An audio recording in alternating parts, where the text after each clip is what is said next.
Both my kids are daycare kids, and I've been going to daycare since Nobody can hear 8 anything. months, and so he never gets sick because he got that immunity those first couple of years at daycare, Okay. and now he's good. What but yeah, is that? my little That's one's Chris still working family on it. hacking.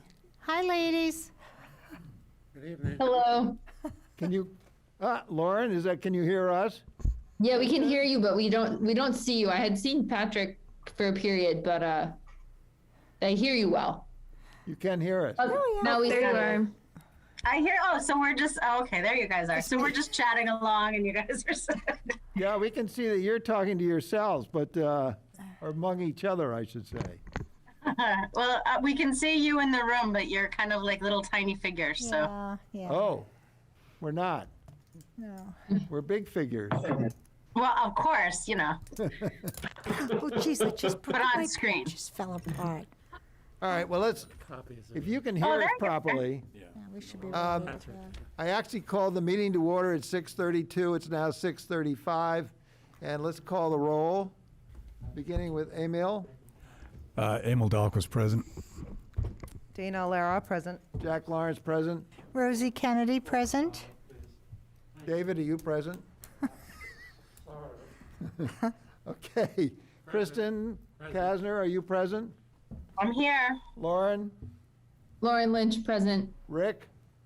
Rick Mitchell, present. Okay, we have a quorum. We will commence. Jim, are you? Hey Jack, I think you forgot the other Kristen. Kristen Piper. Piper's also here. Where's your visual, Kristen? We've lost you. No video today. It'll just be my voice. Oh, disembodied. Got it. Ethereal. Okay. I think we're going to talk today about about our gathering of a few weeks ago. And Jim, are you ready to take the floor? Kristen, do you have any announcements first that you want to make, or Kristen Kasner? Kristen? I don't have any announcements, I don't think, yet. Maybe discussion for later, but Okay. All right. I think we Jim, should you have the launch floor. into it. Jim?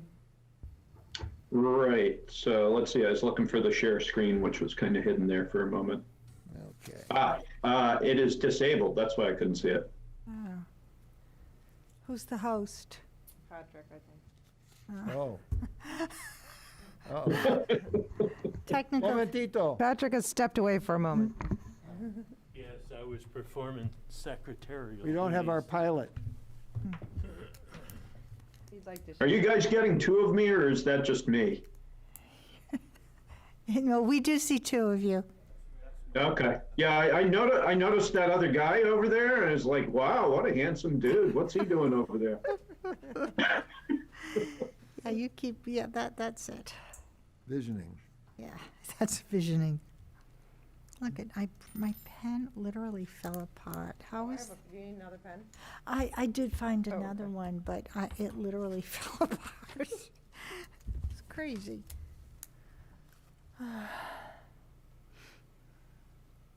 I think I see Patrick sharing his screen. Is this what we're meaning to do? Yes. No, I'm waiting for, it still tells me that the screen sharing for me is disabled. Okay, well, do you want to, I don't know, Jack, if you want to just, while we're waiting for Patrick to come back to allow for sharing, if we want to talk schedule, just to nail that down where because I know Lauren didn't have it in the calendar, and I think we wanted to kind of look at least between now and March. Yeah. And the way we started with Caroline was the second Thursday of the month was going to be a standing meeting of this committee, and then if we needed others, we were going to schedule. So I don't know if that still works for folks, if we could agree on at that second Thursday, the second Thursday of the month for meetings. Does that work for everybody? It's hard. Yeah, to I think name. that works. Yes, that's Yep, fine. that's fine with me. And then And it'll be at if you lay out that schedule, we can discuss if we need to add a second meeting in the months coming up, and at least we'll have that one standing for now. And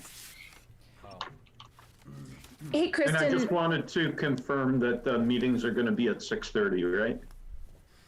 Sounds fine. At 6:30? That sounds fine Yeah, with me. that's good. So, Jack, can I?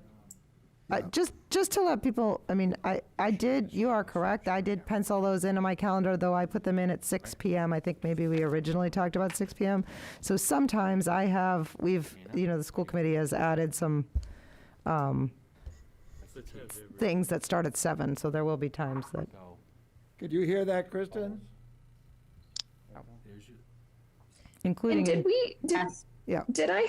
did we have a meeting since the event that we had, or is this our first meeting together since? I feel like I'm like missing things. I wasn't part of certain conversations. Apologies. Yeah, okay, good. So did we miss a meeting? No, I don't No. think so. No. Then once he's a co-host, you can have to. Okay. Not a co-host anymore. So Jack and I and Patrick and Jim have talked a little bit. That's why it may seem like I may have prefaced that we talked about it, so I apologize for that. No, that's okay. Just wanted to make sure still in the loop.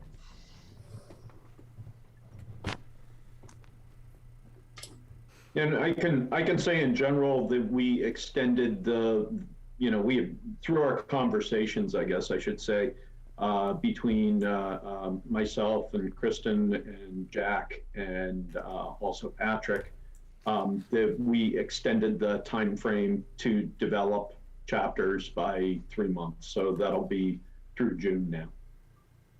We have a nice graphic that shows that, but that's the main thing, the main point from that graphic. Are we still waiting for Patrick to allow you to share? Seem to be. I'll try one more time. Let's see. Okay, and then in the meantime, Jim, can you Good. you give an overview to the group as to kind of you as kind of our captain as of Sure. now, and kind of that transition as you pull your screens up? Yep. Thanks.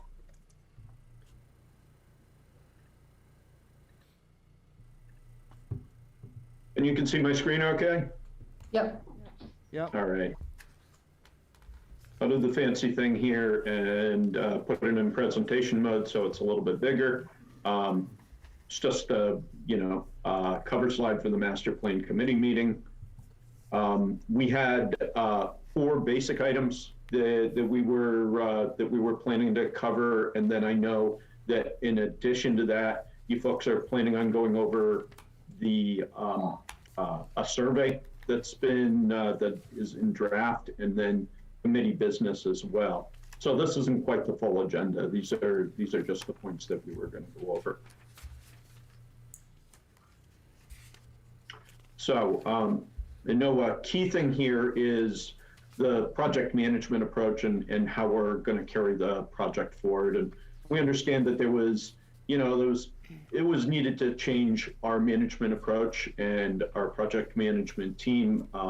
And so I'll lead the project going forward. We'll keep Caroline involved so that we don't lose the institutional knowledge or anything like that, or any of the past. But I'll lead the team, and I'll be the project manager. I'll be in charge of invoicing and all that sort of stuff. That's essentially, I think, what we've agreed to going forward. We understood that we needed to address a number of different changes, and we needed to make changes to address these things. I lost a little bit of a sentence here for some reason. Couple of other points I wanted to mention are that we voided the last 2 invoices. So, we understand that it appeared like we were billing ahead and ahead of the product that you have seen. And so we'll make sure that you'll see products before you see invoices for them. And we've updated the project schedule, which we've already talked a little bit about, but I'll show you that slide in a second. Before I go there, are there any questions about the items in this slide? I think the only thing, Jim, that I'd ask for, and it may not be yet appropriate, but just minutes, genuine minutes on these meetings as we go along. Yes. Yeah. So Jim, I have a question. And thank you for bringing up the change in management. There's these Gantt chart we've seen. And I'm wondering if we, at some point, and maybe it's not appropriate now, is get a more detailed understanding of when we're going to see product delivery. Because right now, we've got a back. We don't know where the products are. We don't know what in sequence they're going to arrive. And that would be helpful for us to understand when and what we're going to see and how we're expected to react to that. Absolutely. So I understand. So you're looking for delivery dates for, I guess. So the way that the contract reads and the way that the outline reads that I know you folks want us to put together are slightly disconnected. So our contract says that for each of the subject matter sections that we're supposed to put together existing conditions, and we are working at that. And then I know the outline that you folks had set up didn't really have sections for existing conditions in there. It appeared to me like the intent was to take the existing conditions and work them into a somewhat different write-up that would include that information, but it wouldn't necessarily be existing conditions on each of the subject matter areas. First off, I guess, am I interpreting that right? And then secondly, how do we want to go forward? And I kind of like your input on this. How do we want to go forward with delivery of materials? Do you guys want to see write-ups of the existing conditions and then we'll fold them into the plan? Well, I think the important part of data acquisition will be existing conditions, particularly with respect to the potential for development and things of that nature, and impediments and potential, which we really haven't gone through at all, to tell you the truth. I mean, we had a figure at one point of 50% of the town being more or less available for development, which required tearing down David Wanger's house. And so we've got to identify more particularly where there is development potential and what kind of development could be appropriate in some of that, and what we need to marshal if we don't have it in terms of resources for that development. I think that's a lot of the foundation that needs to be laid in here. Well, if I could follow up, Jack, I think you're right. That's one of the key, excuse me, I've got a frog in my throat all of a sudden. That's one of the key elements that we need to know. And so I guess that sort of argues for maybe it's either under economic development or housing, since housing is our only economic development engine. But it's going to be the linchpin of the discussions that follow everything that happened. We have requested and hope to see at some point soon a very detailed assessor's office level accounting of what acreage, buildable acreage is left minus all that's preserved and already built. So we actually have a factual number. Out of the 9,500 acres we have, what's left as a resource to provide and expand our tax base. And I think that's going to drive many of the other questions. Well, I think we can't take as an assumption that housing is going to be the engine of our fiscal stability, because housing is I would need to see some numbers that show that for whatever marginal revenue was derived from taxable base increasing in that nature, what the cost would be. I suspect they would be overwhelming, to tell you the truth.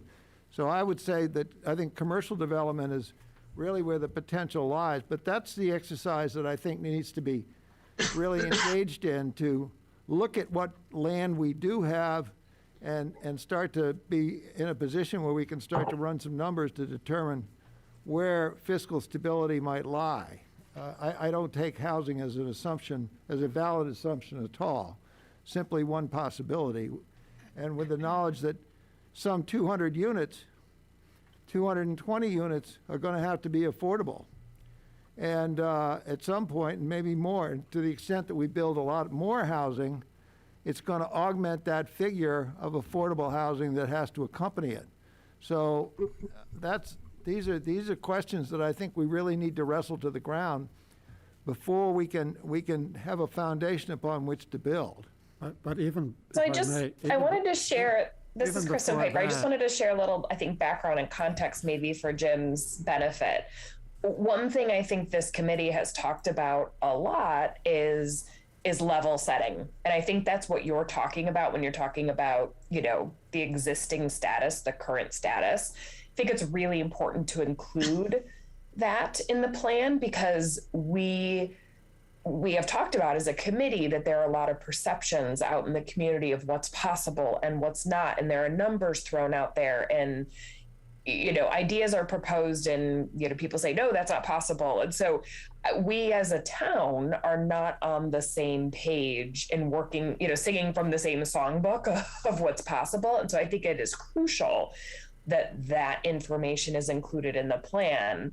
I think what we've talked about in sort of our approach, our desired approach for this plan is to write it in a different way than other plans have traditionally been written. Emil has suggested some really great ways of formatting where the information is still in there. It's just, cataloged a little bit differently so that it's a easier read. And not just, a thick document that collects dust on a shelf. So I just wanted to throw that out there if any of that background and context is helpful. It is, actually. So I guess a couple of things, and I'll kind of work backwards. So I think what you just described, Kristen, speaks to developing existing conditions in some sort of a reasonable draft form, not perfected or anything, but written up well so that the information is correct and, that sort of thing. And then we use that as the basis to put together the plan that you guys are interested in, the one that's, I would say, more accessible to a typical reader. It's a little more interesting, more graphic, that sort of thing. And Sorry. Oh, and that's okay. And that would be different than a traditional plan. And Kristen, I'm sorry. No. I interrupted you, and I apologize. I think one of the things that might be helpful to us is to really understand the existing conditions in kind of a data sheet approach, where there's not a narrative that's going to color it one way or the other, but make sure that data is correct. I think one of the issues that we've been having with these presentations is there's been kind of questions in the data itself. So I think it would be helpful not to have a thick document, but really for existing conditions, understand this from a data perspective and mapping perspective. What's where, what can we do, what can't we do? And then trying to bring in that story of these public meetings and all of that other stuff into a more approachable format like Emil has kind of suggested. But in terms of, I don't think I need, at least personally, don't need this long story about existing conditions, but I need the facts and what do we do with those facts, and then move forward to kind of figure out what that story for our future is. That makes sense to me. And that's a little different than I think we were previously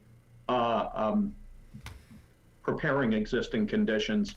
The way that I think folks had been directed to prepare them was in sort of like a short, almost like a fact sheet form or something like that, sort of the high level points.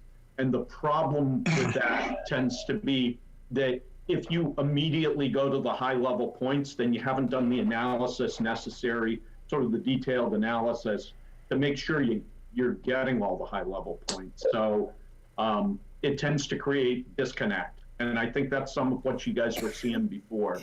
The attempt to do a high level analysis without having gone through the exercise of really analyzing the data. Does that make sense? Yes.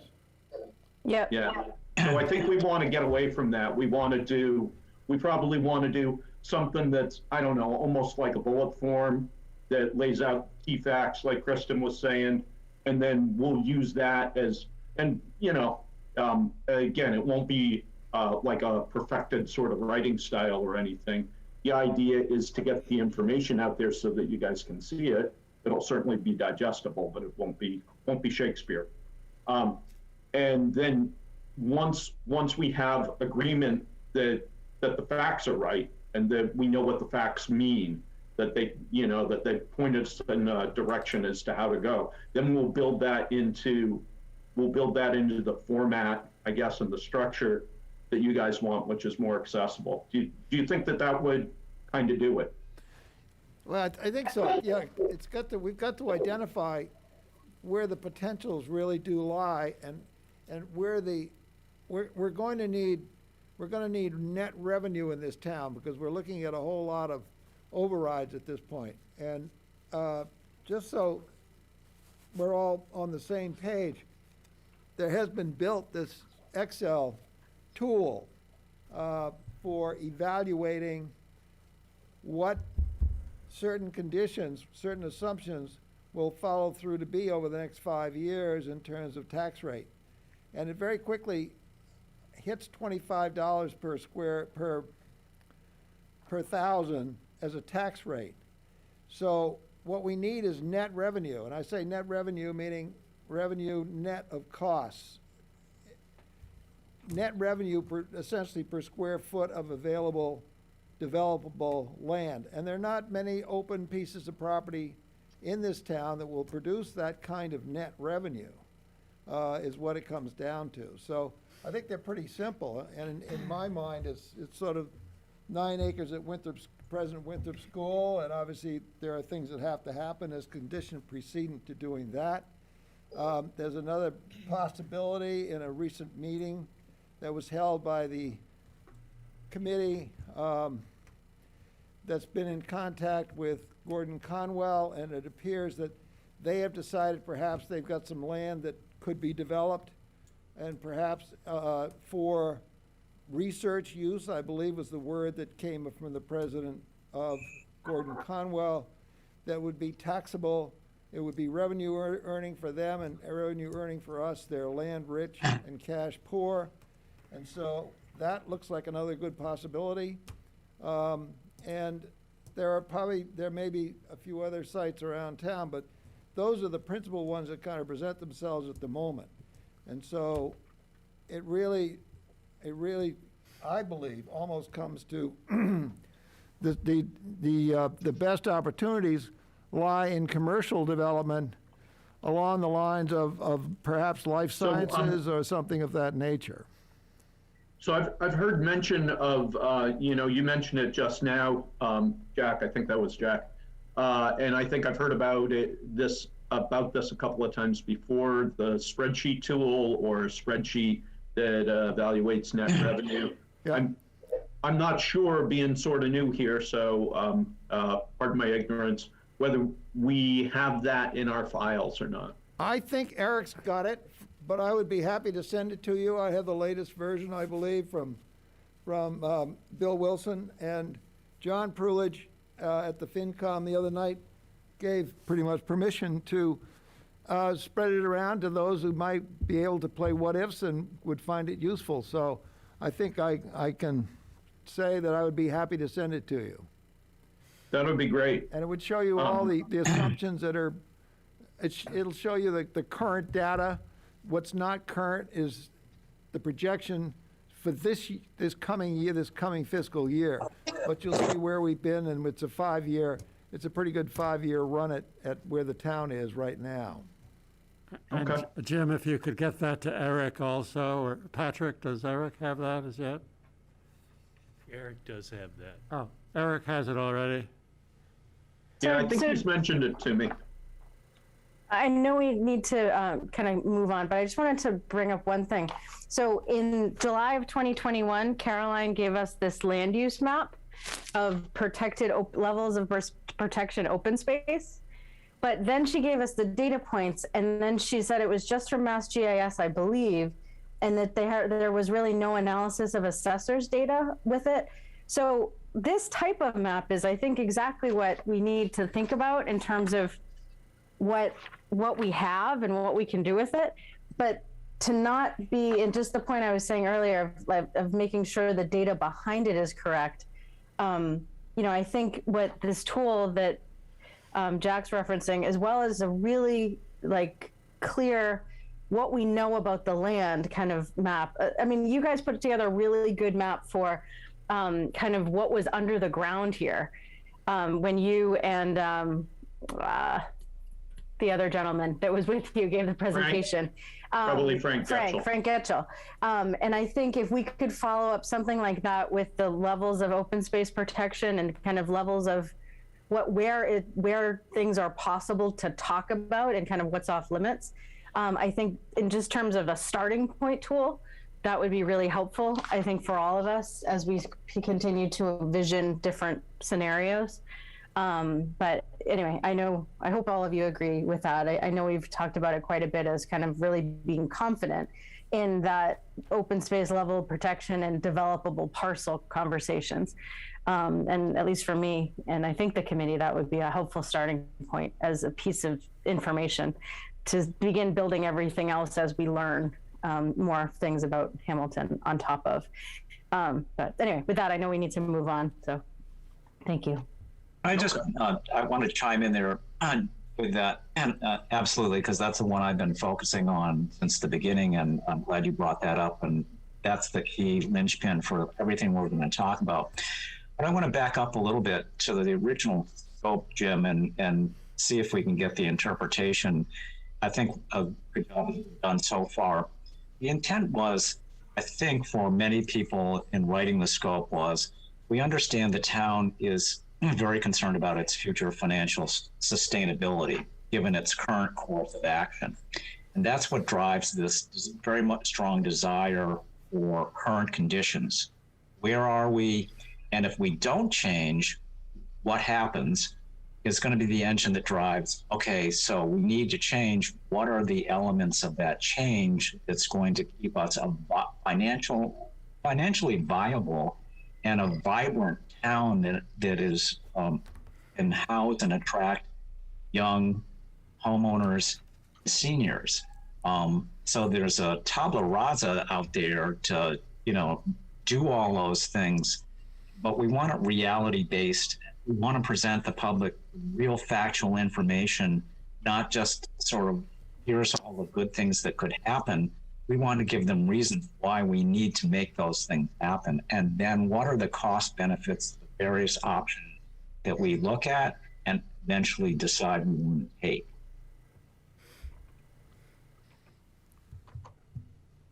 Okay, understood. I think, Jim, if we send you the tool, you'll see the kind of values that make up our firmament at the moment, our financial firmament at the moment. In terms of values, housing values, and these kinds of things that we have to work with right now, and unfortunately, we have a situation where our equilibrium is really out of whack. Basically, operating expenses, which only make up about 34% of our budget every year, go up around 2.5%. The schools, mainly because of the personnel expenses, are up around 5% every year, and obviously that creates a growing imbalance. And it's not, the schools have to produce a really fine product, there's no question about it, and they are very labor intensive. So we have to start balancing off what ifs in order to get that kind of ratio back into some kind of equilibrium. in order to finally, as I say, achieve stability. I mean, those are the facts of life at the moment. I don't mean any criticism of anybody, but that's the way it is at the moment. So as a cost of living in Hamilton, which may get not only prohibitive but impossible at $25 per thousand, we're around 18 at this point. Mm-hmm. But procedurally, Jim, are we getting a bit ahead of ourselves? think We're yeah. talking about objectives. Yeah. Shouldn't we be talking about how we get there? You're going to redo the 2 or 3 chapters or sections that have been previously submitted? Yeah, so my understanding is, there was significant concern about the land use presentation that was done, I don't know, a month and a half ago or something like that. And at that same meeting, there was also a presentation about economic development, which left some concerns. And so we're in the process of going through and revamping, I guess you'd call it, that data and cleaning it up. And so, I'm anticipating that we'll talk about that probably at the next meeting. To some extent, that's up to you folks. I want to make sure that you feel like that's something that would fit into your agenda. Yeah. Jack, could I, do you mind? Go ahead. I guess I just want to, I'm sorry to take up time, but I guess I just want to talk to the committee a little bit. Like, I think what David said is really important. I feel like I'm really struggling with, to me, I want to be at an open mind place at this point, that we're trying to get our head around all of the actual data where we are right now. And I think sometimes I'm even concerned about, I'm not concerned about sharing the tool that the FinCom has created. I think that's great. But I think we want to remember that tool makes assumptions about the future. And we want to make sure that we're open to that future is not fixed, that we are open to hearing. I guess I feel like maybe we're jumping ahead, and I want to just slow down and hear where we are right now and not make assumptions about what's going to happen, even What the possibility. Thank you, It does Dana. I describe the totally present agree. condition, This is Kristen. I think as a committee, we have often gotten caught up in, the nitty gritty and talking specifics and details, and I'm just not sure we're there yet. I completely agree. I would love to keep our conversations higher level at this point, to understand and do that level setting of where we're at.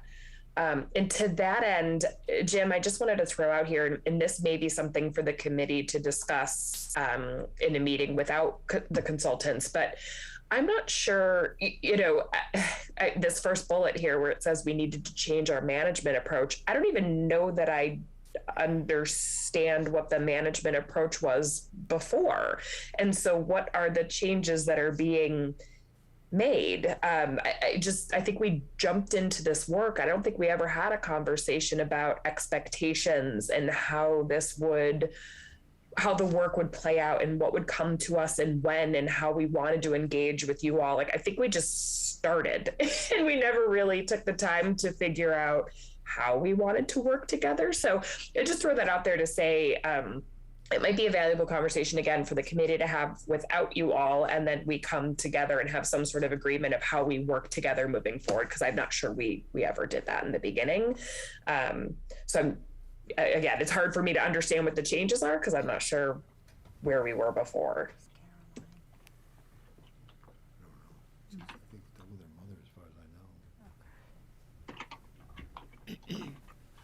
Well, I think you make a very good point.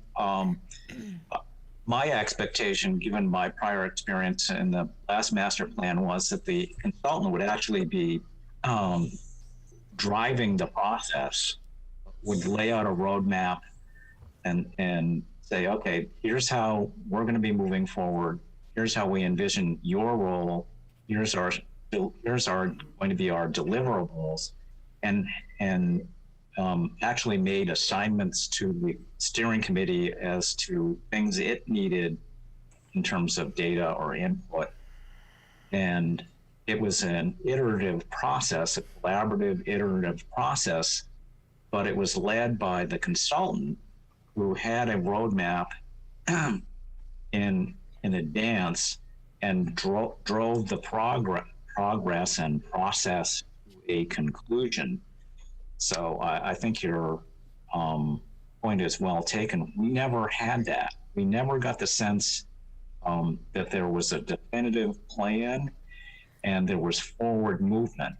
And I think that's frustrated certainly me, and I think other people, is we just felt like we were left out in the wilderness.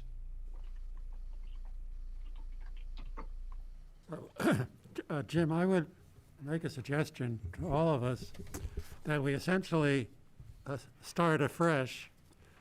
And I think that requires members of the steering committee to put aside for the moment their advocacy for a given result. And we have to lay the foundation, and we have to look to you for guidance in terms of how that foundation is created. Does that make any sense to anybody? Yes. I think that makes Yeah. perfect sense, does. David. Yes. I'd like to give Jim the opportunity to do what, I think that was Rick talking, to sort of, because I know I can honestly say I'm not really sure what is expected of me on this committee. And I would like, I think everyone here is probably good at doing the work if we get told what it is we need to do. And I don't mean, anyway, yeah, I agree. Well, perhaps the best thing to do at this point is to go through what we learned at the gathering and see what the town, how the town sees the town's progress, what they envision the town will do, where it will head, and what they consider important in town, what they consider worth keeping, what they where they would accept change, those things. I think we've got all that in the from the work that we did at the public meeting. So I think that at this point that's a pretty good place to start. Would you all agree with that? And see if the objectives, how the objectives line up, and then we got to figure out how to get there, I guess, is what it comes down to. Excuse me, Jack, can I just say something before we leave that last topic? Hi, Jim. Emil Dahlquist here. Hey, Emil. The master plan, I think, as it started off anyway, it seems to me it was to be a comprehensive plan. I mean, a town-wide look at the various conditions that are here and going forward to develop strategies, policies, and so forth. There's another type of master plan that you can do which deals with specific problems. That's a very different master plan, as you know. So I think it's going to be, we have to be a little bit careful, I think, in terms of which direction we're going, one way or the other, whether we're going to stay on a comprehensive level or get down into very specific areas which do need attention, but it's a very different plan. So that's the thing for me, I think, at this stage, to find out, the structure of whether it's a comprehensive or just dealing with individual issues and concerns in the town. Very different. If I may just pursue a prior thought, Jack, before we get to review from the Vision Public Forum, I'd like to hear from Jim, what, as I think Kristen mentioned earlier, what is the management approach? What do you intend to do to us and for us? I think we need some leadership here in terms of the foundation from the consultant. Sure. So, so I would say this. I mean, my intent going into this was to get back into the existing conditions, pull those together in a meaningful way that we could provide that information to you for your review and reflection, and to work with you on pulling meaning from it, because it's one thing to have data, and it's another thing to understand what it means and what direction it might take you in. So that would be a starting point. Additionally, it's my intent to work with you to help me understand, and for us to produce the type of master plan that you want. Now, Emil a moment ago mentioned kind of these two different sorts of plans. He referred to a comprehensive plan, which I sort of look at as being a traditional master plan, where you lay out all the existing conditions. There's recommendations and actions that sort of fall out of the analysis that goes into those existing conditions. You compile them all together in a big table at the end of the plan or something like that. And then, you as the town or community, you move forward with implementation of that over about a 10-year period. And then you go back and do it again. As Emil mentioned, there's sort of a different approach, which is, you do that analysis at the beginning of the existing conditions, but you may know going in, and you may learn additional things as you go through that point you in specific sort of, subject matter directions, I guess I'll call them. In the case of Hamilton, we know that water is an issue. We know that wastewater is an issue. We know that the current revenue situation being somewhat out of balance, as Jack was mentioning a little while ago, that's an issue. And we know, we haven't really gotten to this yet, but we know from the visioning that there were certain things that folks in town, at least the folks that came to that workshop, want to see happen within the town. Some things where they want to continue approaches that the town has already laid out and already does, I guess, and enhance those maybe. And other points that were brought up where, they sort of express some need for change in direction. Not huge changes in direction, but, augmenting the current direction to address things like climate change and affordable housing, changes in the vulnerability, I think, of populations. Frankly, stuff that, most cities and towns around New England are experiencing and trying to grapple with in one way or another. So it would be my intent to work with you guys first to take a look at those existing conditions, get those compiled in a way that you can digest them pretty meaningfully. I think part of that is also examining the things that you guys have brought up over the last half hour or so about directions that you might like to go in. The issues with fiscal imbalance.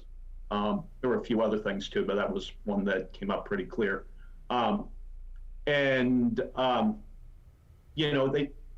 Understanding what it is that you guys live in the community, and you've lived there for a while, and you're leaders in the community. Understanding what it is that you see as being important moving forward, I think, is also critical to our understanding of the existing conditions. So we want to look at the existing conditions, sort of formulate our own opinions about those, bring them to you. We think those would be, relatively unbiased, except I guess perhaps by our professional experience, but that's part of it too. And then hear from you. We can do these things in parallel. Hear from you what it is that you guys want to do moving forward. Bring that together with what the community has said that they want to do, and prepare a master plan that addresses all these things in a way that is accessible to sort of the typical person that might read your master plan. Does that all make sense? Hopefully that answers some of the questions that you have. So it sounds to me like we need to decide which track we're going to take, be it the comprehensive plan, which is very traditional and sort of very siloed in a sense, and the other option would be to do it problem-based, which is what I'm trying to understand this. When we had the visioning session, the questions we asked were very sort of broad. They didn't talk about specific topics, but gave the participants the ability to define what the topics were. So maybe that's where I'm a little confused, and maybe, Emil, your version of collecting data, it seemed like most people on this board who expressed an opinion thought that was a very good way to go about it. So I don't know if you have any opinion about that. Like, if we can we do both? Can we do problem-based and a comprehensive plan, or do we need to choose one or the other? I think that's where I'm confused. So I feel like we need to get a clearer picture of the foundational facts. But I mean, I think we do want to do a more overall comprehensive plan. But as we discussed before, there's these priority issues that are pressing no matter what that we need to recognize throughout this process. So maybe as we get a little bit more universal understanding of these data points and these real pressure points, that, you know, are there a couple of things that we can't ignore that weave into this plan? But I feel like we can't make that decision until we have a little bit broader understanding of kind of just these basic facts first. Yeah, I don't think we're pressed to make that decision now. I think what you're saying is, gathering the existing conditions is the first step. Whatever direction you take, that is the first step, I believe, and that's what Jim is doing. The reason for the question with Jim was mostly what had he anticipated, or Weston and Sampson, in doing the contract with the town. I guess that was the one, the conventional versus the very specific, which is less comprehensive. That was the only reason for that, because it seems like some of the discussions here have sort of gone off in very specific directions, however important they are. There are other, if this is to be a comprehensive study, then there are other issues to be concerned and documented here. But the existing conditions, and I think in your breakdown in the introduction, you had current conditions and trends as one of the topics in the introduction. And your decision, I think, to, Kristen made an observation about collecting data, hard data, as maybe the introductory part of it, and then the rest of that introduction could be kind of a lead-in maybe to the individual elements that you're going to discuss later in the master plan. I'm sure you can come up with the right way to deal with it, but getting all that information in, it doesn't have to be in one place. It could be in two, I think. So start off with the hard data. This is where we are in the introduction, and then get into in the individual sections. So I think, I mean, that sounds logical to me, but. Yeah, I think the basic problem here is that we're not starting with a clean slate. We're starting with a very concrete situation, really, and I think we need to understand that pretty intimately before we can start to build on it. That's the foundation that I've been sort of aiming at, and maybe I'm wrong here. I'm happy to be told I am. But I think that the discussion that we were just having talks about not having any assumptions or goals really until we look at the data that's available. We look at current conditions before we talk about specifics regarding housing or finances or commercial development and where it's going to be. So we just need to gather what's going on now in town before we take that next step. And maybe I misunderstand that, but that's what I just gleaned from the last few minutes of conversation. Well, I mean, I think what I'm saying is that we do have to identify existing conditions, and we don't have 50% of the town that we can redevelop. Right. And we don't have, I mean, there are just a lot of things that simply don't exist here. Right. So we might as well be realistic about it. We don't have a Right. declining population, for example. We don't have a lot of theatrical revenue that we could develop further. We don't have a lot of things that have been mentioned during the course of this. So I just think we need to be realistic about our existing conditions. So we need to clarify Everybody's them. starting from the same Right. point. We That's- need to clarify our existing conditions, and Right. so. But I also think that being realistic is not the same as, so, and I'm gonna, and I don't take this the wrong way, but No, like, no, I'm gonna, go. but like, it's not a crazy statement to say, oh, well, Winthrop School makes sense, we should, it looks like that's where we should develop. There are good reasons for saying that. But if we have a fixed mindset that that's the only thing that can happen, it stifles our creativity, that it's possible that there's some other thing that, even though that is a logical statement, it doesn't mean it's the only thing. So we don't want to get fixated on narrow, things right. that because we want to see that there might be a creative solution to some other thing that we haven't thought of. And that's why Jim is great to have Jim as an outsider coming in and saying things to us, because Right. sometimes when you're too close to it, it just, Right, No, right. that's very true. right. So that's, so, because I like it, so that's all I guess. So I want us to move forward with an open mind, Right, right. I agreed. even about Agreed. things that might seem, let's not just say, let's not block things off right away and say, oh, we can't do that, because Yeah. sometimes it takes time to explore something to Right. find that there's a new way Right. of thinking about it. Right, Yeah, exactly. I think that's right. The time to do problem solving is later. This will be an evolving process, and it's going to become clearer, I think, as we get into it deeper, what the right direction is. Yeah. I agree 100%. This is not closing the gates of Ishahad. I'm not saying this is the only solution. Right. But I'm saying, I think we need to be realistic about where there are possibilities. And if somebody can come up with some new possibilities, I'm all for it. Don't get me wrong. I'm not foreclosing anything. But what the thought process is, let's not think about any possibilities right now. Let's just look at, what does our town look like? What are the existing conditions? And not even think about what we could do with parcel A or section of town B, so that we can look at all the broad data and decide, oh, well, let's think about ways we could improve upon it. But I guess maybe we should all make a rule for ourselves that we're not going to talk about specific ideas for any specific area of town until we identify what we have in the town. Do I understand that correctly? Yeah, I think it would be fair to say that the specific ideas that are out there, those aren't going to get lost. Those are still going to be there.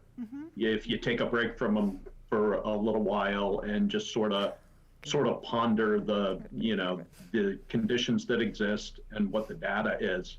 And, if there are folks within the committee that want to look at that data and, think about how it supports ideas one way or another, there's no real harm in doing that too. But it sounds like there's a significant faction of the committee that really wants to approach it sort of as a blank slate from a very open-minded standpoint. And, there's nothing invalid about either approach. It depends. Different people think about problem solving and issues in different ways.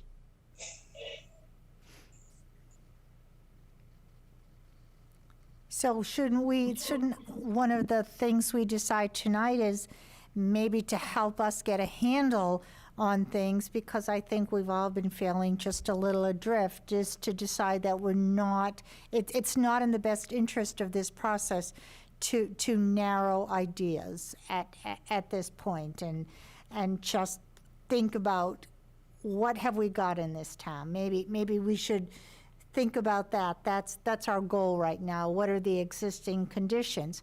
And to that point, I think it was reasonable that there was some discussion about what sort of land resources do we have, what sort of water resources do we have, and I think there was discussion that maybe it wasn't totally within our understanding. Some of that data presented, it seemed a little different than the way we understood it, and so maybe that's as specific as we could get right now. We could clarify existing conditions and instead of deciding what we're going to do with those conditions, right? If there's a question about what our water supply is, let's focus and narrow and define that. And then we can go on to whatever other existing conditions have been identified. So Rosie, I totally agree, and I think from the conversation that we agree to keep it higher level, and I also give Jim permission to pull us out of the rabbit hole if we get too specific. Yeah. But I also want to keep a running list of those items. Yep. Because, I mean, you guys have a lot of experience, and there's a reason why you're thinking about certain things, and we're thinking about certain things. And I mean, a lot of this is opportunity and timing. In terms of planning. So I want to make sure we're keeping that running list of things that are coming up. We talked about the Winthrop School, we talked about Gordon Cromwell. Totally things we want to bring into the plan. It just, is it the time at that particular meeting? Right. So if Jim, when you're taking notes, that there's a note of kind of a sidebar of, this is important, we're tabling it, but we're going to bring it, and we're going to bring it back in. Yeah. Yeah, so we can certainly keep I have used the term in the past, parking lot of ideas. So, there's certain ideas that come up naturally. When you're thinking creatively about something, sometimes you're thinking right in the moment about the thing that you're trying to solve, and every now and then something pops into your head that's, maybe you're not ready to cross that bridge yet, but it's an important idea, you don't want to lose it. And so just like you were saying, Kristen, you sort of put that idea aside and come back to it later. And I want to reiterate what Kristen said about keeping us honest and holding us accountable, Jim. I think we have a lot of strong personalities on this committee, and we're all, really excited about this process and passionate about it. And so we want to speak up and we want to share our ideas and our thoughts.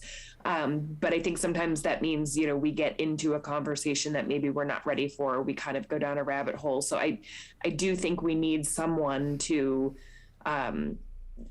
keep us honest, hold us accountable, say that's a great idea, but we're not going to talk about that today. I'll put it in the parking lot or whatever. And, committee members, we should be doing that too with each other.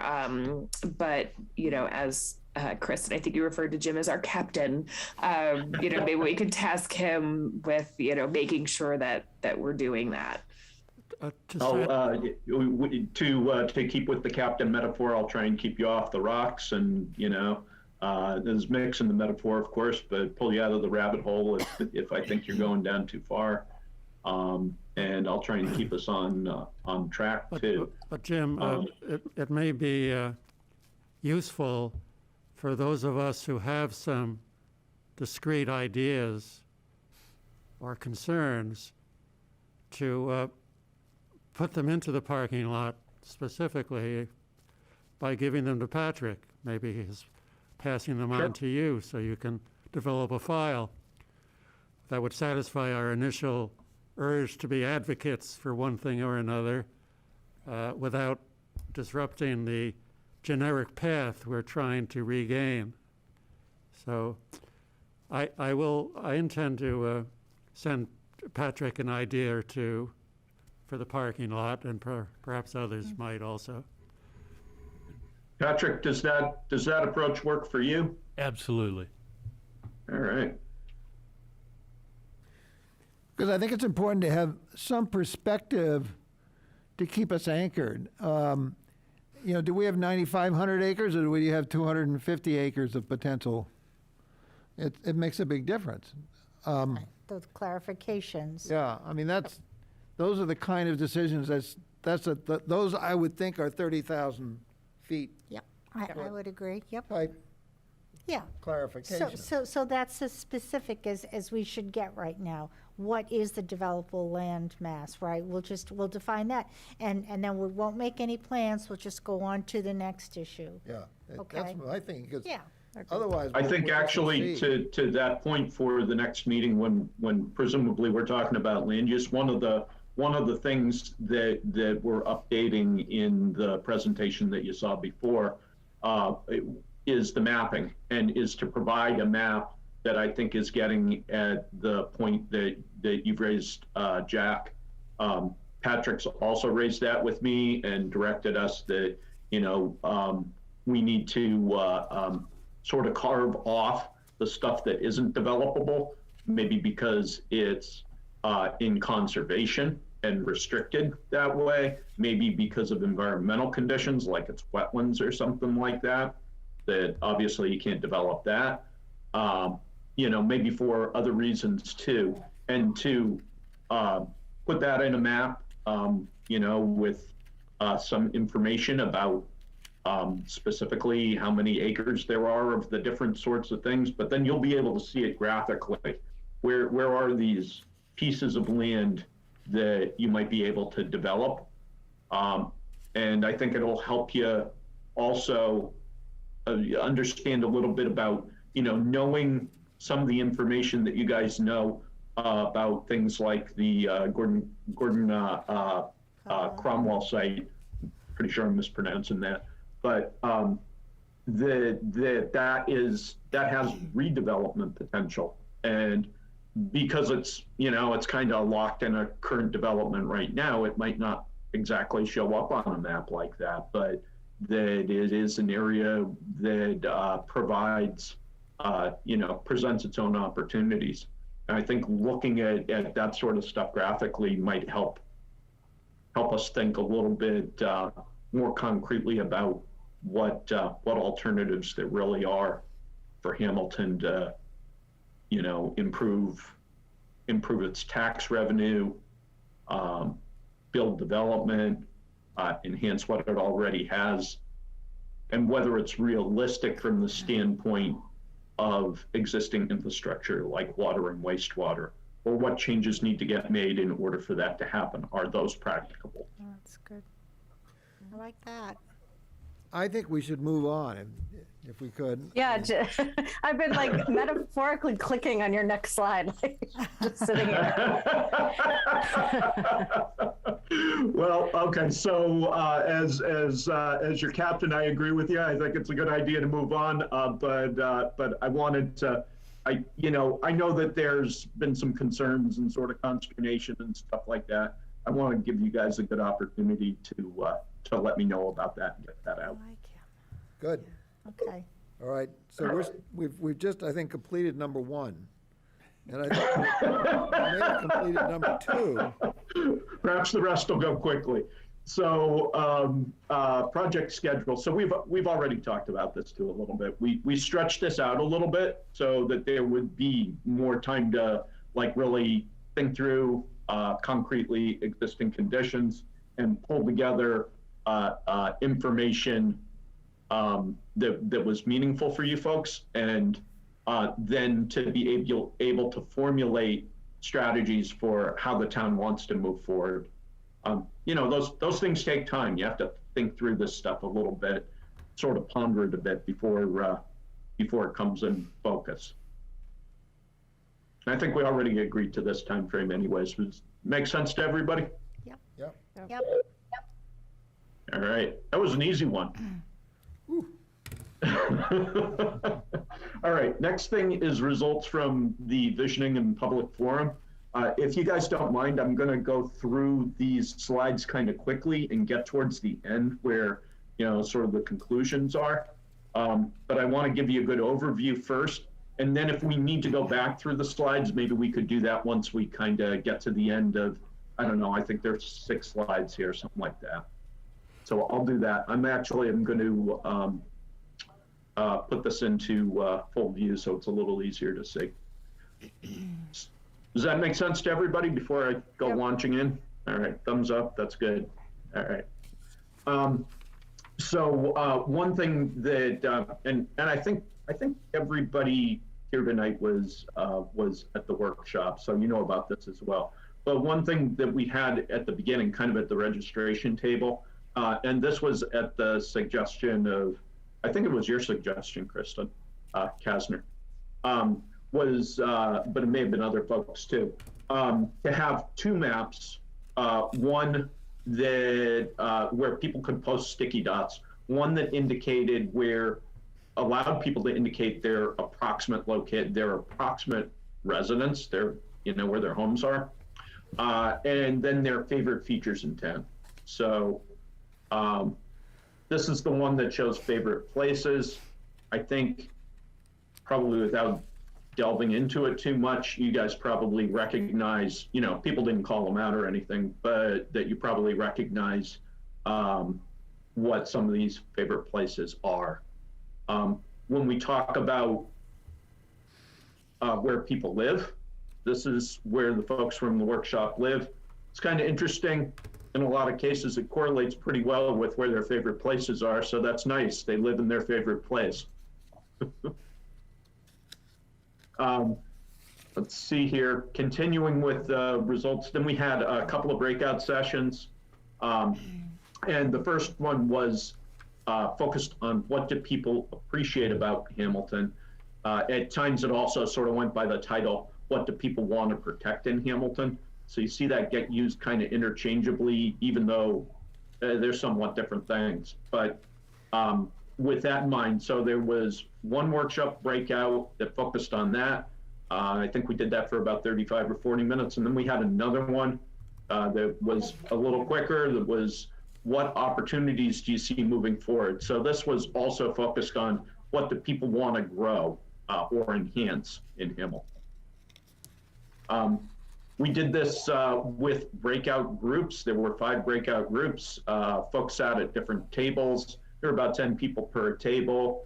And what they did was a thing that I refer to as card storming.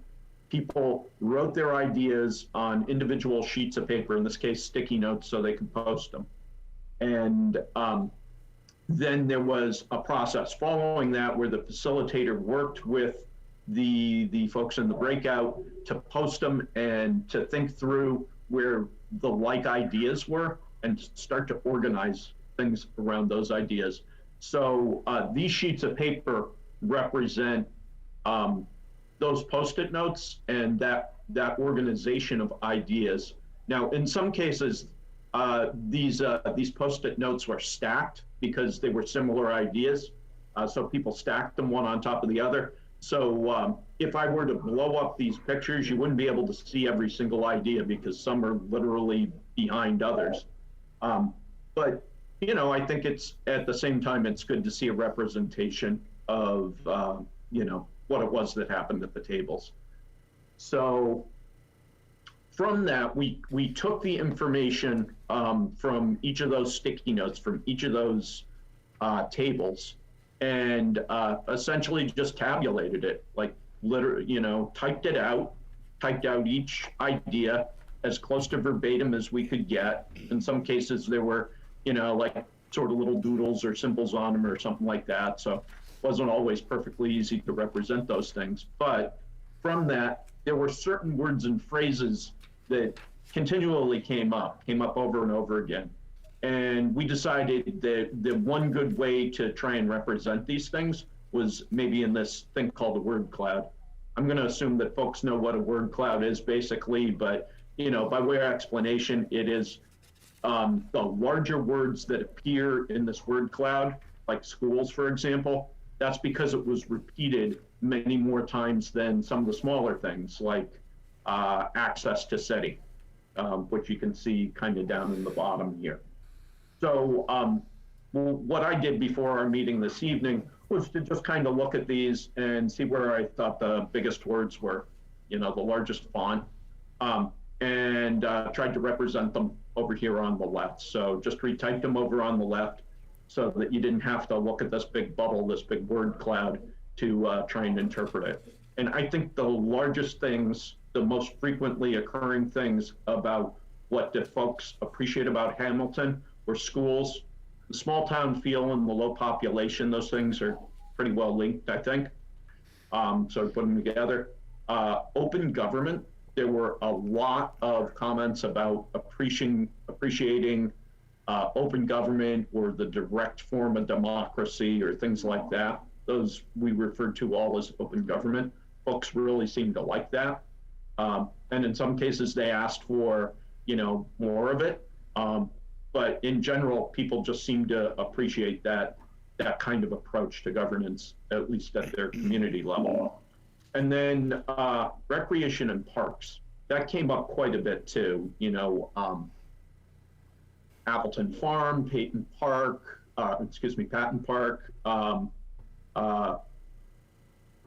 There were a number of other ones too. Various open spaces that came up a good bit as well. And so in general, these are the things that seem to come up the most.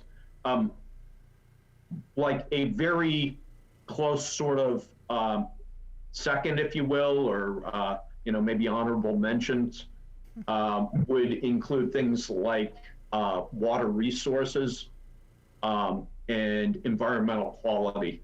Those things came up quite a bit too. Like this one, environmental stewardship, that also came up quite a good bit. So moving on here. The next breakout was what do you see moving forward, or what do you want to grow? Again, we did the hard storming thing with the Post-it notes. You can see in some cases the Post-it notes being stacked. And so we tallied those all up too. And again, developed a word cloud. And in this case, there seemed to be about 5 things that really poked their heads out. Sustainability, affordable housing, diversity and inclusion, consolidation with Wenham. So that one came up quite a bit, consolidating services with Wenham. I must have seen that at least a dozen times in the various from the various breakout groups. And then another thing was making sure that the town is bicycle and pedestrian friendly. There was a lot of interest in that too. I think that matches up kind of nicely with maintaining recreational opportunities, which people really seem to value about Hamilton. So kind of putting these things together, these are the items that folks seem to want to protect the most. And again, I'm not saying like these are the only things, they just seem to be the ones that stuck out a little bit more. And these are the areas where people want to enhance or grow a little bit. And so if you put them together, you can kind of see some commonalities here. There's definitely an interest in keeping your environment clean and healthy.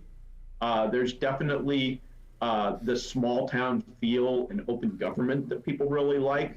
People really like access to their parks and recreation. And that again seems to be echoed with the biker and walker friendly sort of element. People really like the schools you have. And so, it's been noted here earlier tonight, the quality of schools, that's an important thing. And you guys have high quality schools. So obviously something that people want to maintain.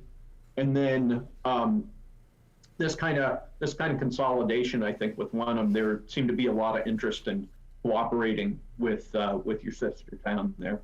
And then I would say, the affordability of housing and the diversity and inclusion of people in general. I think that kind of fits nicely with the open government. But it presents a challenge. People realize, for example, that affordable housing is necessary, but they also want to maintain a small town feel. Typically when you're talking about more affordable housing, it means the housing gets a little denser because that has to do with the affordability in a lot of cases. I think there's a lot of commonality between stuff people want to protect and that they want to grow, but I think there is some divergence too. and in some cases, a little bit of disconnection. But that's all stuff that's very common when we're doing these kind of exercises and working with towns on master plans. And don't want to give you the impression that that means we can't come up with good approaches to pretty much deal with all these sorts of things.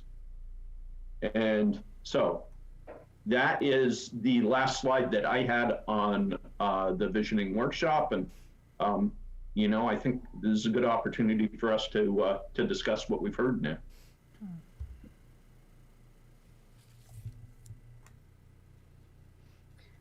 So Jim, the things that I noticed that I think you had in your longer list, but the things that I kind of thought was a recurring theme, and it might be under diversity and inclusion, but there was kind of I heard at a couple tables the discussion of kind of programming and activities for all age groups, and also kind of programming, making our spaces more useful.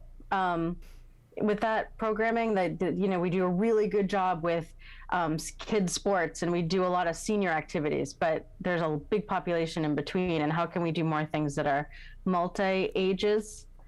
And then the other thing was just really town center enhancement, growth, streetscape design that I thought was echoed through many, and I just wanted to call that out. I don't know if anyone else has kind of specific things that they might be a little bit too specific, but I think those were kind of umbrella topics that I heard as I floated around the room a little bit. Mm-hmm. I didn't hear this multiple times, but it was a conversation that we had at one table, and that I feel like I've heard outside of this event. But kind of building off of that, Kristen, I feel like there's this us versus them mentality with the seniors in the town and then the young families. You know, one woman had shared that she feels like seniors are, you know, make up the majority of the population, but nobody listens to them. And I've had many conversations with young families where they say the exact same thing, you know, that they don't feel like their needs and wants and desires are listened to. And so I think we need to recognize that moving forward and somehow enhance this like conversation between generations so that there isn't this us versus them mentality, and what we want, you know, isn't what they want. And so, you know, we're enemies, or we're opposing one another. I think we probably have a lot more in common than we think. And so that was definitely something that came up again, at least one table. I'm not sure if it came up at any others. I think that fits nicely with the diversity and inclusion, and should expand, you know, with that kind of comment, and see if we can tease that out and a little more, because I think you're absolutely right. There are different factions based on age, income, location, and I think we could do a better job in taking advantage of that. And I guess on that note too, we had talked about, Jim, I think this was before you came on board, doing an event like we did in November, but over Zoom, like on a weekday evening to try to get a little bit of a different demographic.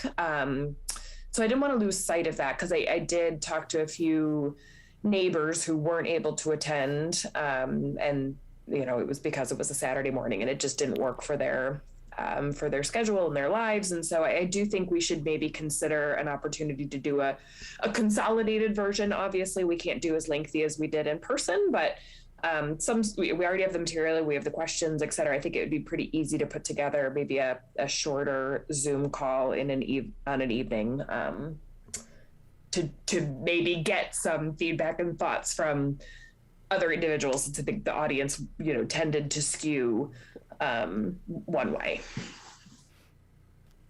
You know, I don't want to just, you know, try and decide how the event might be structured at this point, because, you know, it's too early for that. But would a listening session make sense? Give people sort of the opportunity to just raise points, raise their ideas.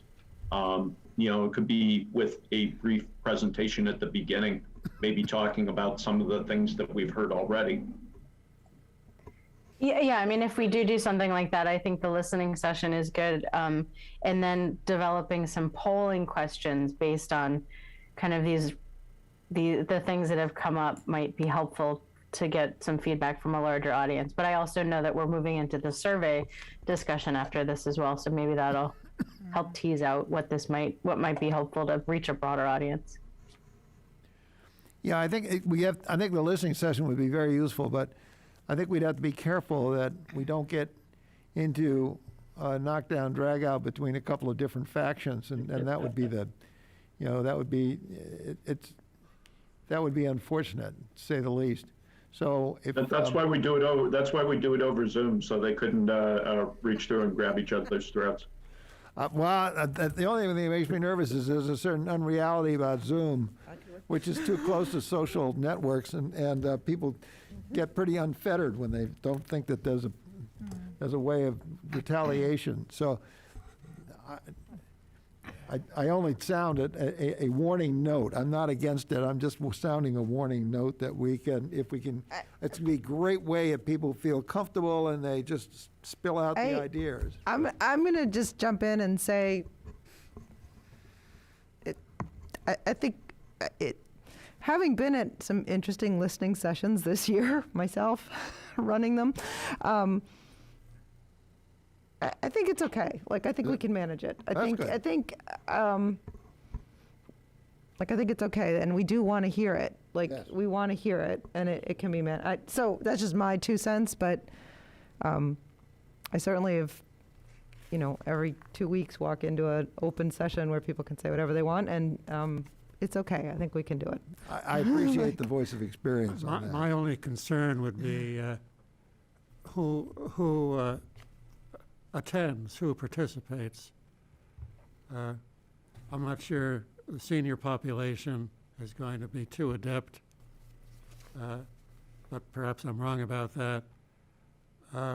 So I'm okay with including Zoom as well as other forum, but I'm afraid that I think the idea was to try to get a little bit of a younger audience, meaning that we did definitely have a skewed demographic at the Saturday morning session, and then kind of merge the conversation to see where we end up. But Kristen, I'll let you weigh in. No, I totally agree. And I think, I think in an effort to be equitable, I would actually argue that we should try to keep it as close to the Saturday event as we did. With Zoom, you can do breakout groups.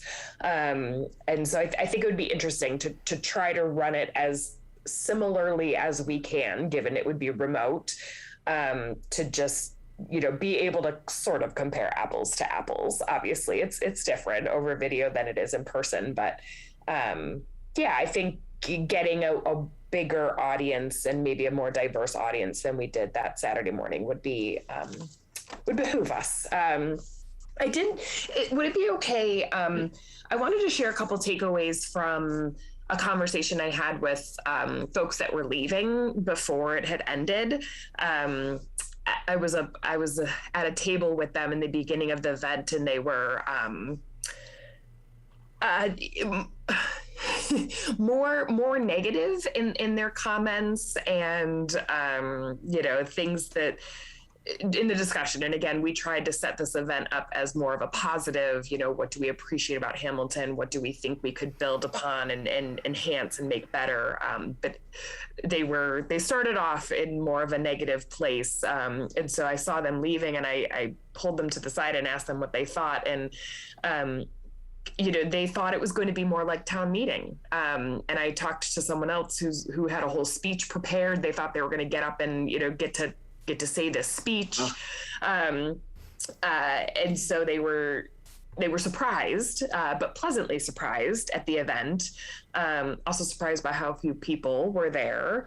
Thought that the discussion was really great and respectful, and that the facilitation was great. There's a question about any opportunities to be involved in a work group to inform a specific topic. Some comments about, the fact that it was a stimulating conversation, but, sort of what's the next step in processing this information. And I think sort of the last comment they made was that, you know, they were a bit skeptical at first, but they appreciated that we were asking for their feedback first versus reacting to an already developed plan. So I just wanted to share that because I think it's a little, you know, it's not content takeaways, it's more experience takeaways. And I think if we do something again in the future, whether it's this remote thing we're talking about or just another in-person event, we probably need to do a better job of describing how the event is going to be structured, because I think a lot of people walked into that room not thinking it was going to be the way it was. So just good feedback for us moving I forward. think we need to do a Well, it better. sounds like they I left think we need happier, to- so I that's- think we that's- need to No, do a totally. better Yeah, it was a job. very positive conversation. I was super happy to hear all of that feedback. But yeah, I do think, you know, just setting expectations ahead of time, maybe a little better. And then also making sure that we're following through. Because I think we heard that too at the end was like, this is great, but nothing ever changes. I think we need to do a better job in getting people involved. We had 40 people, I think, give or take, at that occasion. So many of our comments are really in the nature of anecdotal. We need a much broader participatory role, not just through the survey, but in person. So, Jim, again, as our captain, you have to tell us how we can better achieve a public involvement. I think one of the things that we should also do is report back out Yeah. to those who attended so they feel like we heard them. And maybe if, Jim, you're putting, I mean, this PowerPoint's very good, and just kind of a simple couple page PDF that we can send out to the attendees that we listened, this was what came out of it, would be helpful, just to, one, make people feel heard and included in the conversation. Then two, we're about, you know, heading into the holidays. Hopefully people can spur conversations with their friends and neighbors and family to maybe get even more involved and have this conversation. So if I could to the first thing, so I don't know if you saw the summary document that we put together, and I know it's longer than a couple of pages. But unless we kind of limit it to, I don't know, like the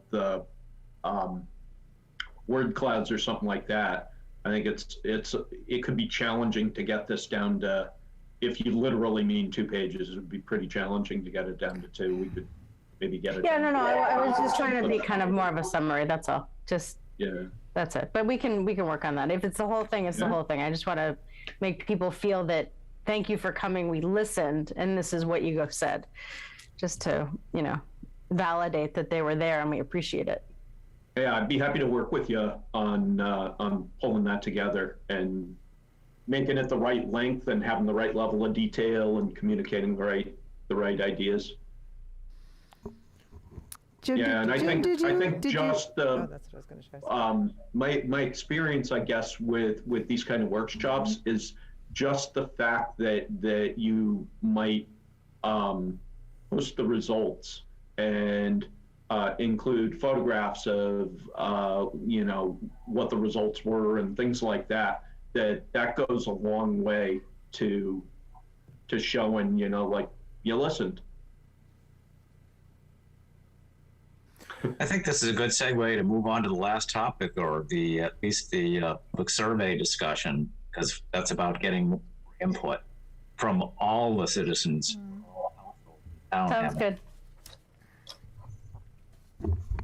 Can I just ask, I don't think I have the survey We have it. document. Patrick copied it for us. Okay, was it sent? I feel like I don't always have everything I'm supposed to have. I'm not sure if other people feel that way. Involved in that.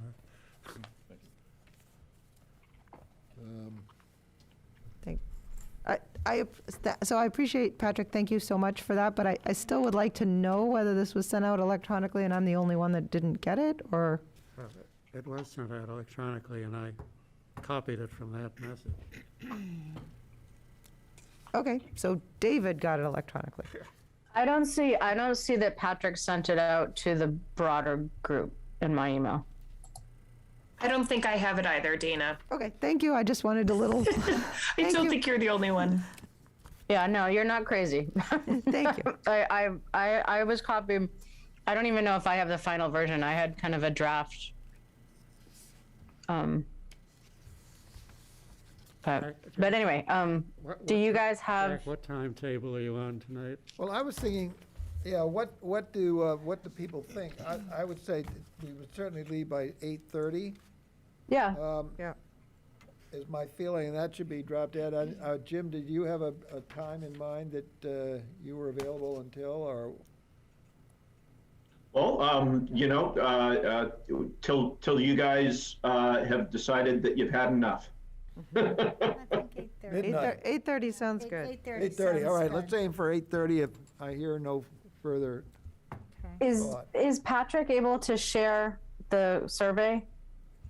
Or someone able to share the survey that you guys have been working on? I think the problem was that it was shared amongst the four in the subcommittee, but did not have a broader distribution. I think I have a copy that I was CC'd on, and it might take me a moment, but I could probably bring it up on the screen if that's helpful. There we go. Just while you're doing that, Jim, while we're talking about how we share the results of the first get-together, I suppose we could put those on the website, could we? Or is that a way of doing that? But who knows whether they'll access the website to see what those are. You're talking about the word clouds and the stuff? Is that right? Yeah, I was actually wondering the same thing. Can I share them? When I give my chair's report at the school committee, can I share it or not? Are we not sharing? Public documents, so yeah, by all means. Okay. So you have all this data that came in today? I did. Yes, I have that. That came. Patrick sent that. I don't think you want to. You're going to have to summarize this somehow because. Oh no, I wouldn't. I actually wouldn't give out. I mean, just because my committee already has documents, so I think I would just, mention it, discuss it. Okay. Well, I wonder Okay, if when you Kristen mention it, and then Emil and go I, ahead and as part of the refer event to it committee, as could work source. with Jim just to get what's going on the website and what goes out, if that's easier for you, Jim. Yeah, that would be fine. Okay. Yeah. I didn't hear what you said, Kristen. Oh, Kristen, Emil, and I were kind of the event planning committee, just to narrow down what the summary is to put on the website, if that's okay with the rest of the group. Did you hear me? Yeah. Oh, that's fine. It's okay with me. Okay. I have a suggestion about the survey. I think what the intent, if I am correct, of the four of us was to get this to Jim for his review and then disseminate it amongst the entire committee once Jim has had a chance to look at it, which I think accounts for the lack of distribution. It wasn't intended in any other way. Given where we are in the clock, do you think it's going to be productive, since you haven't seen this before this evening, to engage with it now, or would it be better to schedule? I'd like to hear your kind of background for thinking of the way you structure your approach to getting to this point, and then maybe not talk through all the questions tonight, but I wanted to understand how we got there and maybe give that introduction if we don't get through the full discussion tonight. Yeah, that would be really helpful. And can I also, someone brought up, I can't remember when, but a 2002 survey and recommended doing a trend analysis with that 2002 survey. So I just wanted to throw that out there and see if we know what that survey is. And I think it was actually for the old master plan, maybe. Yeah, and I think I think you guys looked at that to come up with that. So love to, yeah. Okay, then I agree with Kristen. Love to hear how you got here. Oh, very, very general. I'll take a stab at it, and then Emil or Rick or Jack can correct me. We did look at that earlier survey, and we thought it was onerous in terms of its content, and it would actually be a disadvantage in terms of encouraging a lot of participation. So we sought to simplify it and hone in on what we thought were the essential questions. And we sought to narrow the potential answers. Some of them are still here, but instead of very important, less important, neutral, somewhat important, instead of that kind of category to box to check off, we tried to narrow that to get people to focus more crisply. And now I'll stop, and Jack or Emil or Rick want to take over? Yeah, this is Emil Dahlquist. We did model it on the 2004 master plan, which is on file at Town Hall, but we can make a copy of that available. We copied that, and we thought that the trends might be useful in a couple of areas. So we essentially duplicated the first part, which is the information about you and your household, and then the last part, I believe, was tailored pretty much closely to the 2004. What they did in the 2004 was to have almost a binary through most of the elements or the major sections, like natural resources, open space, and so forth. That survey had a binary, yes or no, but they did have a no opinion. We decided that the no opinion would have probably a lot less value. So we did talk about, however, breaking from that a little bit, because yes or no is pretty good for coming to an agreement, but there might be some other things that might be useful to Jim and his team.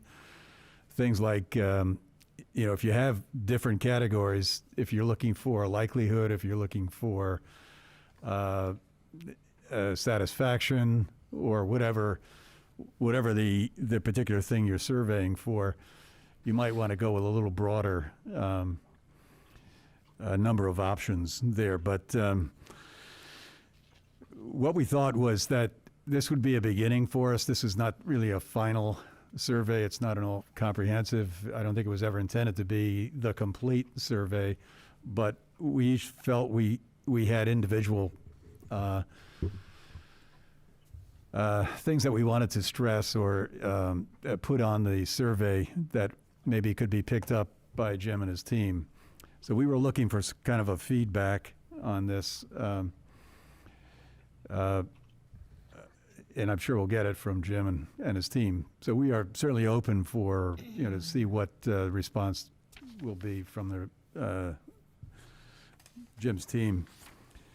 Can you go through, and Jim, can you scroll while Emil or any of you want to talk through the different parts? Because right now we're just seeing part one. Can you just walk us through the blocks? And Jim, scroll as they walk us through. Yeah, I think that's helpful. So if you can stop, you can see they're in categories rather than going through the individual questions. We looked at, the demographics, what you saw in part one. Part two is the quality of life. What are the most important issues facing Hamilton? What single factor attracted you to Hamilton? What would you like to change? How would you rate the overall quality? And scroll down to natural resources. So a couple of natural resource questions, yes or no. Then to open space, community character. You'll notice these are very brief questions because I think, and correct me if I'm wrong, Emil, Jack, or David, there were like 60 or 70, maybe even more questions on the other survey. And the one thing we wanted to do is keep these questions as short and to the point and limit the number of questions we were asking so that we didn't deter people from actually completing the survey. So if you could keep scrolling down.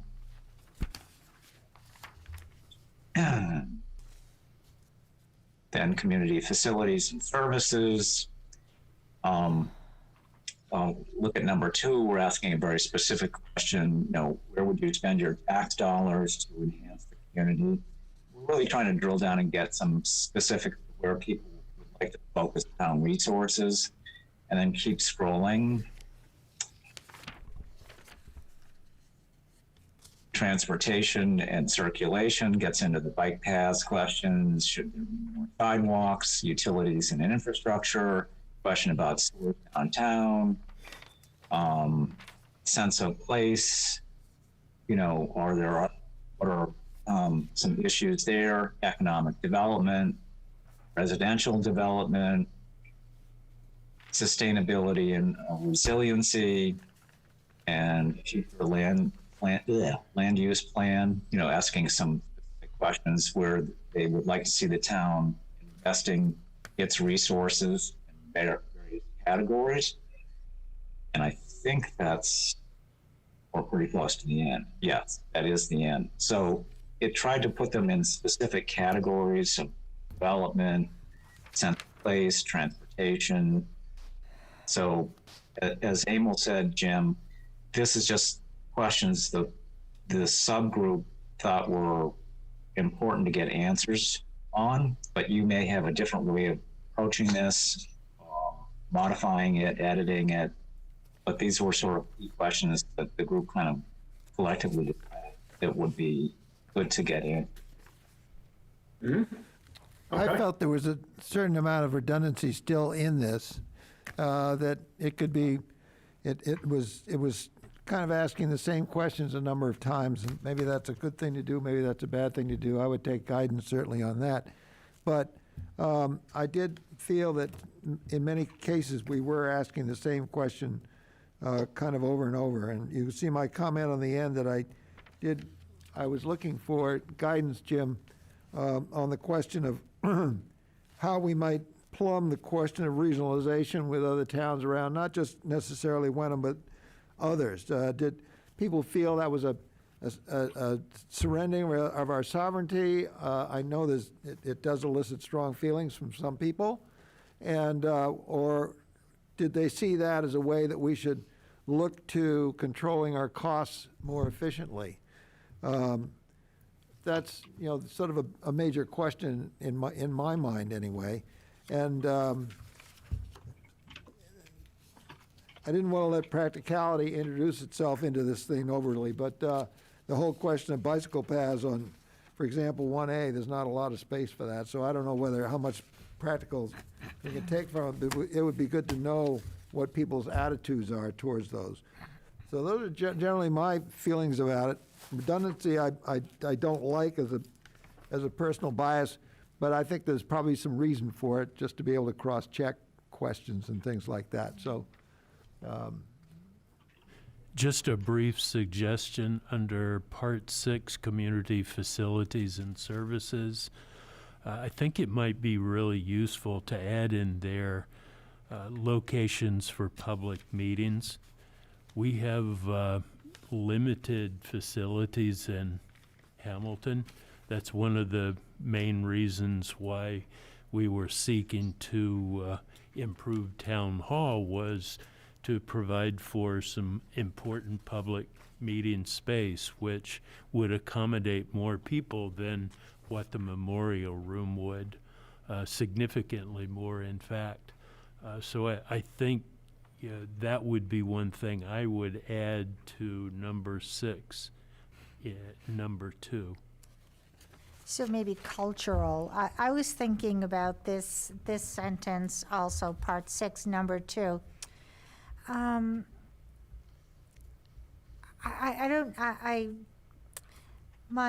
first glance, this looks very sort of just all recreation oriented, and I don't like that question because then it doesn't allow for other possibilities. Just as you were saying, Patrick, I agree. An ice skating rink, recreation center, artificial turf. I mean, I don't know, that's all sort of one category to me.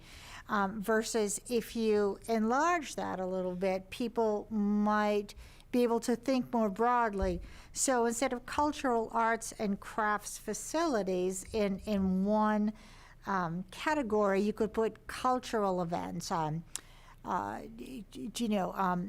venue and a town event venue for cultural events or lectures or things like that, so that you don't get pigeonholed into one category. You think recreation. I just think that a lot of these questions are geared to one or the other, open space or recreation. And I don't know how to fix it. This is really the first time I've looked at this in detail. But I think that the questions, in my humble opinion, should be a little broader to allow people to think about different aspects. So enhanced community facilities, that doesn't have to mean 4 categories of recreation and maybe one cultural activity jammed into one run-on sentence. So that's what I think about that. So I'm picking up on the same things that you are, Patrick.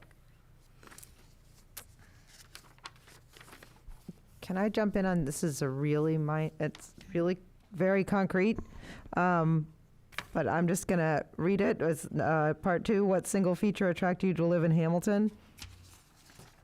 Because I think it's the overwhelming answer for a large percentage of people is I moved here for the schools. So the fact that it's not an option, I think, is a concern. Oh. That's interesting. I mean, But I do think that you deal with the school population, and there are a lot of people who come to town and stayed in town because of the yeah, but the question small was town what character. feature I bet if we polled the people sitting in the room, what was the feature that attracted you to Hamilton? That's different than why did you stay or what do you appreciate most? I agree. Right. The question, I mean, at least that's how I interpreted that question is, like, I did not move here because of the open space or the small town character, or, I moved here for the schools. That's not the same answer about what I like the most or why I stayed, or, so that, I just, Attracted and you.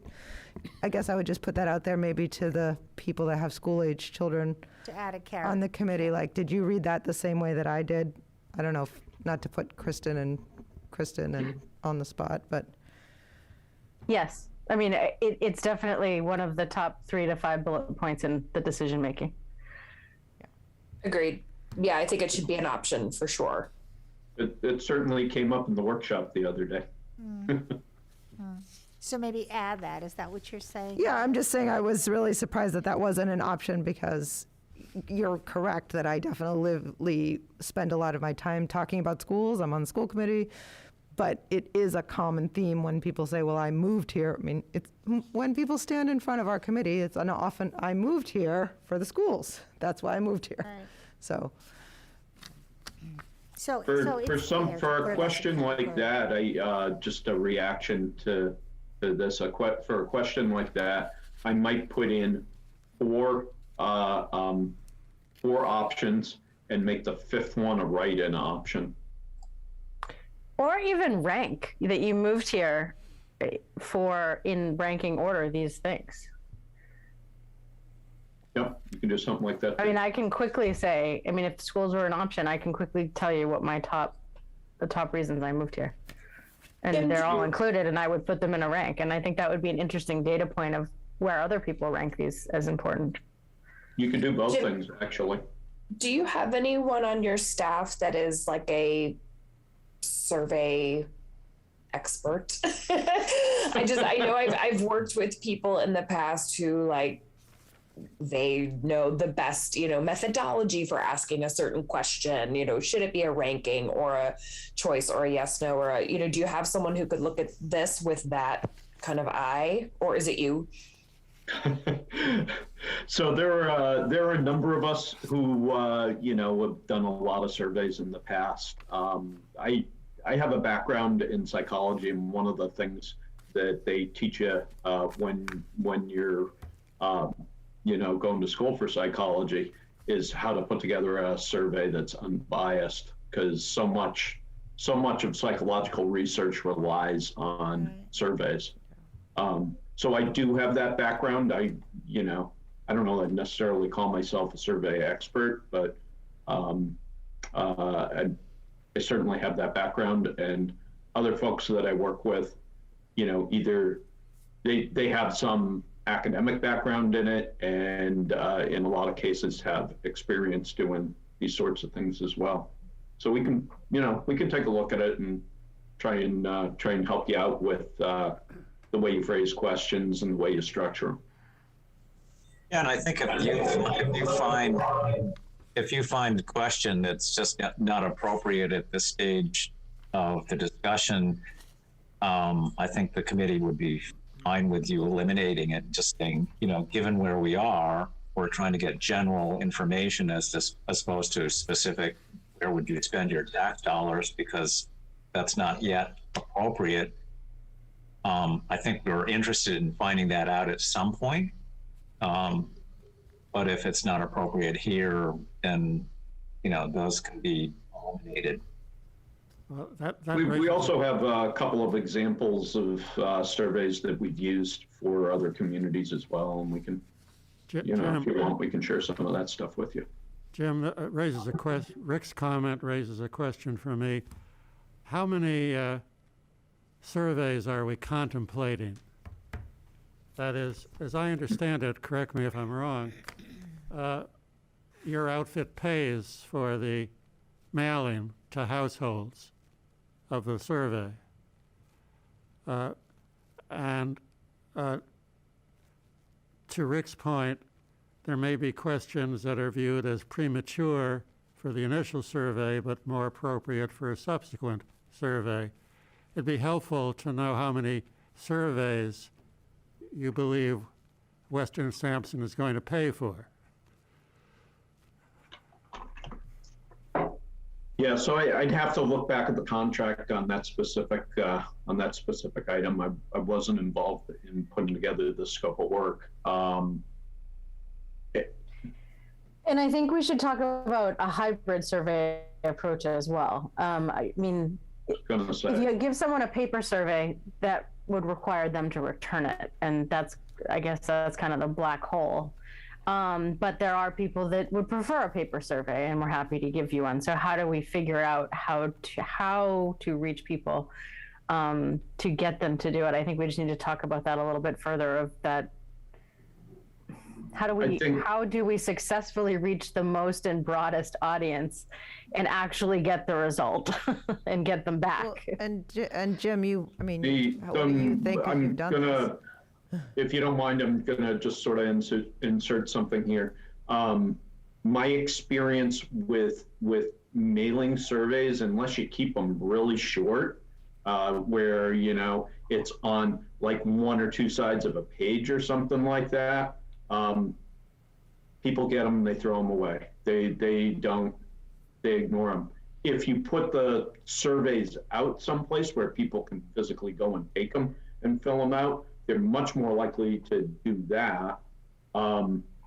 Also, web-based surveys these days, those are, I know there's certain people that may not feel comfortable with computers and things like that, but generally speaking, those get higher return rates than paper surveys, quite a bit higher. I think, Jack, correct me if my memory is wrong. At that gathering we had a chance to speak to Blake. Is that? Blake Martin. And he indicated the intent was to mail to every household. Oh, really? Okay. So, I don't. You might speak to him about that. My concern is that some folks think that certain subjects should not be included in the first survey, and that there be a subsequent survey. I want to understand that in order to discuss with my colleagues whether certain questions should be held in abeyance or not. We're down to the last I've made minute. the comment about asking finance questions at this point. I just feel like we haven't educated the public enough on all the big picture. So I think they're a little premature, and I've put in the chat here that I don't know, and this is to the same question. Are we going to survey again? Are we going to have a participatory budgeting conversation? How are we having this conversation of how we're going to pay for things as we get to the recommendations and, you know, what we want to move forward? So I mean, it's kind of asking the same question as David, but kind of, is there a piece there that we have that opportunity later? Because I feel like it's premature now, but I don't want to not ask it ever. Right, and Kristen, I'm absolutely willing to hold it in abeyance. I just want to make sure that there's a follow-up process to pose those kind of questions. I think, okay, we're down to, I think Jim has got his homework. We probably will keep him busy for a while here, thinking about some of these things, and we'll get an answer the next time we convene. I'd like to make another quick suggestion. Good. I find it very awkward to have a part Zoom, part in person. I for one would appreciate in person for the committee, not necessarily for Jim. But the more we can meet in person, I think, the more fluid the conversation. I'm sympathetic to that, I will say. And it's not like we all live 30 miles away, right? We're live like very, very close. Okay, do I have any other points anybody would like to make before we shut her down? Next meeting, Second week in, are we set in one? Are you, So our next meeting is going to be the second Thursday in January. And I guess one of the things I'd like to request, when Patrick, you send out the agenda, just note in the email itself what documents that we should just kind of collect Sure. that have been sent to us. Just list them out. Thank you, So we know Kristen. what That's to what I have was it gonna have in ask front of for. us. And Good idea. so Kristen and I both had our booster shots very recently, and we're both a little bit under the weather. So otherwise, I would love to be sitting there with you. But I'm not being critical, it's just, saying for, Can I just? Yep, on I the agree. schedule- I prefer in person. It just, and yeah, for some reason I didn't have this on my calendar, so it was a surprise when we got the agenda. I think we just had the event and then everyone went on their merry way, and we never we never touched base again. Can I just say on the 13th, I have on my calendar, and I'm not able to check it right now, but I believe that same evening is the board, the next all board meeting. Do you have that? I don't remember, but I'll let you know, if Patrick. that's so, I won't be a lot of available us either. won't be able to. Then comment if because that the is the all- case, then a lot of us may not be able to be, although that starts a little bit later, but still. We can touch base. do we want to try and start a little later? Is that? No. I have it written down as the tri-board, but it's actually a quintuple board. It's a meeting that's the school committee, Hamilton Select Board, Wenham Select Board, Hamilton FinCom, Wenham FinCom. So that's going to take a lot of energy. It would be a lot of us, Yeah, I'd probably be at that too, tell you the truth, so. So, because it's fascinating. but we can we, I don't, are you sure that's? No, I'm is not that- sure about that. I just wanted to, I was hoping one of you would be able to confirm that My that is God, I accurate. don't know what's going on Okay, next week. so If I will look at my confirm with calendar. Patrick that I have that penciled in. Okay, So, do I have a motion?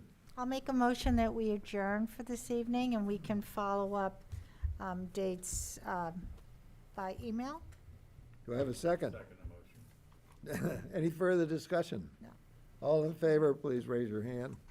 Jack, Let's aye. do- Aye. All hands. And I have another motion, Mr. Chairman. I wish everyone a wonderful holiday season. Ah, Is there a second? Enjoy. Is there a I'll second? second that. Happy holidays. Yes. Thank you. What do you think of that?